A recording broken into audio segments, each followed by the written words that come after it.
कैसे आए। মাম্মা আমি গানটা ওকে একটু শিখিয়ে দাও না, ভালো লাগছে। শিখবে? আচ্ছা, এই গানটা ভীষণই সুন্দর একটা গান।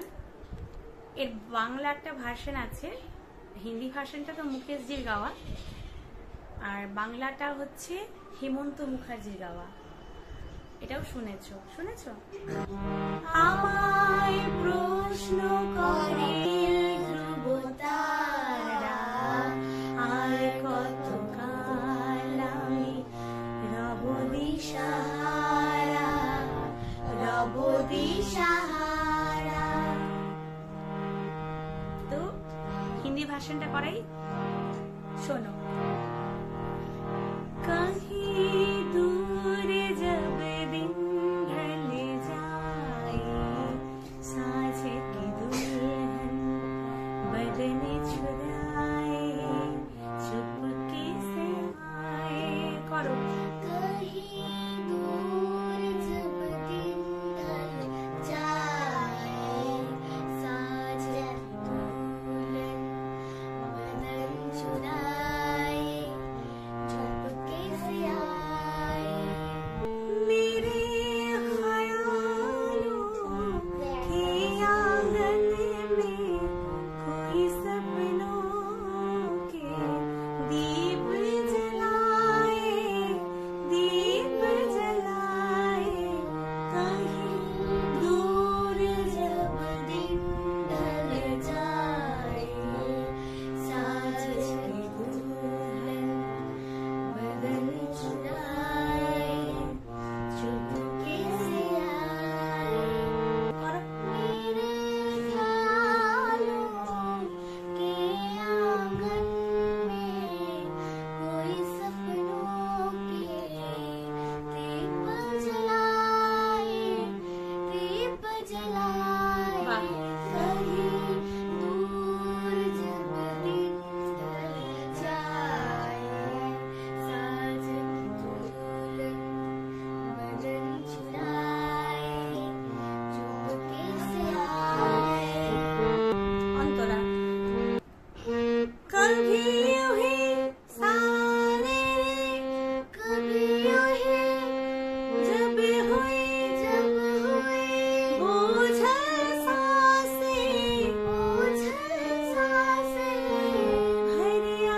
করে তুলে আমাকে গানটা ভালো করে শোনাবে। এবার শোনো।